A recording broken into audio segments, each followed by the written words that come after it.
Bonjour à tous, nous voici pour une nouvelle vidéo flore aquatique. Ça fait 3 semaines que notre aquarium low-tech tourne, donc on a décidé d'introduire les poissons. Alors, je vais d'abord vous raconter une petite anecdote quand même. Avant d'introduire des poissons, je mesure toujours les paramètres de l'eau. Et là, catastrophe, un GH à plus de 20.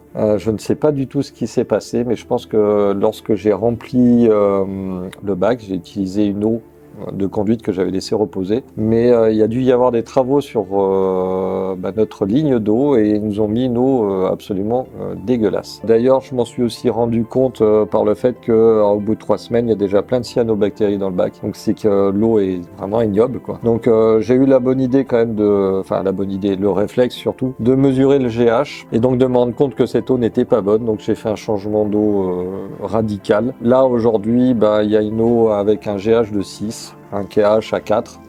Donc en termes de paramètres, elle correspond à ce qu'on a mis dedans. Et donc je vous en avais parlé, on a mis nos petits Aphyosemion australes.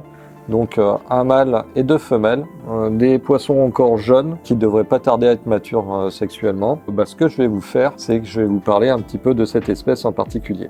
Alors, ce poisson, donc l'Aphyosemion austral, c'est un poisson dont son statut de conservation est peu préoccupant, donc c'est pas une espèce on va dire, en danger. Elle fait néanmoins l'objet de conservation par certains spécialistes qui les conservent, comme vous avez pu certainement vous le constater, en fonction des lieux de provenance. C'est-à-dire que ce poisson-là a été pêché par exemple dans un ruisseau dans la localité de la rivière Gouet, par exemple. On va le signaler, on va dire Aphyosemion austral et puis le lieu de provenance. On va éviter de croiser ces poissons parce qu'on veut vraiment conserver la souche pure. Donc ça, c'est pour les puristes qui veulent vraiment conserver des espèces en particulier, des populations en particulier. Nous, nos kilis sont issus d'élevage dont on n'a pas la provenance certifiée. Donc ce sont des Aphyosemion austral, point barre. Aucun statut de conservation. L'intérêt de ces poissons, c'est de vous faire la main en fait, tout simplement sur l'élevage des kilis. Si vous devez diffuser vos reproductions, vous spécifiez bien que c'est justement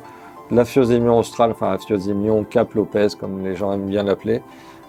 Point barre. Donc si vous voulez vraiment des espèces dont la localité est précisée, il faut passer par des spécialistes en la matière, passer par le KCF qui est vraiment l'association de référence sur les kilis.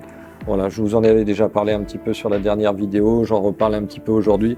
Je fais cette parenthèse parce que c'est très important quand même. Voilà, donc ce poisson n'est pas en danger. C'est d'ailleurs un des kilis les plus faciles à élever, tout simplement. Il est très joli. Alors, il y a plusieurs variantes, justement, en fonction des localités. Là, on a une variante qu'on dit gold.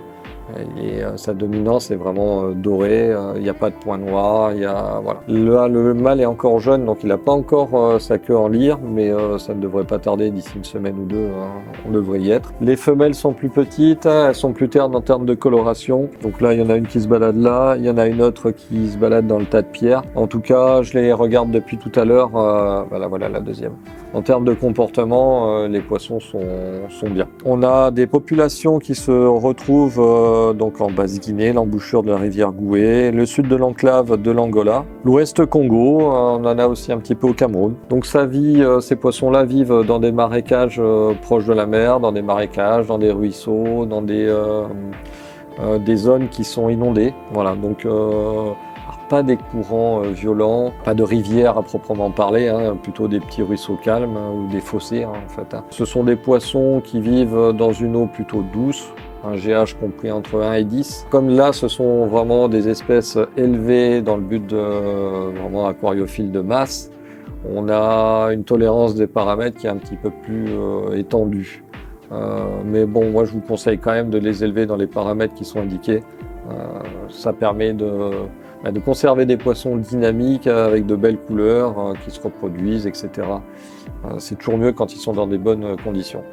Les volumes conseillés dans des bacs avec un trio, c'est au minimum 20 litres. On peut organiser une reproduction, comme je vous ai expliqué ça l'autre fois, dans des volumes de 3 litres. On place juste un couple dans un volume de 3 litres, on le fait pondre, et puis dès qu'ils arrêtent de pondre, on les replace dans des volumes un petit peu plus gros. C'est un poisson bentopélagique, c'est-à-dire qui vit plutôt entre deux eaux, voire des fois un petit peu près de la surface. Enfin, on le voit, hein, de toute façon, il circule sur toute la colonne d'eau. Mais ça vit dans des eaux peu profondes, hein. Ça vit pas dans des eaux à 5 mètres de profondeur au ras du fond. Ça vit vraiment sur les bordures. En termes de nourriture, on va dire les souches un petit peu spécifiées, dont la provenance est spécifiée, il va falloir plutôt nourrir avec du vivant. Ils acceptent de la nourriture inerte, mais c'est un petit peu compliqué. Ceux-là sont nés avec de la nourriture inerte, donc on les nourrit avec des paillettes, avec des tubifex secs. Alors ce qui est important dans ces poissons-là, c'est de varier leur nourriture. On va pas se contenter de leur donner que des paillettes. On va leur donner paillettes, tubifex, voire de la nourriture congelée de temps en temps, parce que cette nourriture-là, comme on la fragmente, on fragmente aussi les aliments. Et quand on les met en eau, il y a pas mal de jus qui se répandent dans le bac, donc ça pollue. Donc on les nourrit de temps en temps avec ça. On les nourrit aussi avec des nauplies d'Artemia, des daphnies. Enfin, il faut bien varier l'alimentation. Les poissons seront encore plus colorés, plus vifs et se reproduiront encore mieux. Ça vit dans une eau entre 21 et 26 degrés à peu près. Potentiellement, ils sont capables de survivre dans une eau supérieure à 30-32 degrés, mais c'est temporaire, on va dire. Idéalement, c'est une eau juste tempérée, hein, c'est vraiment leur milieu de vie. En termes de reproduction, donc comme je vous l'ai expliqué l'autre fois, ces poissons pondent régulièrement, presque tous les jours.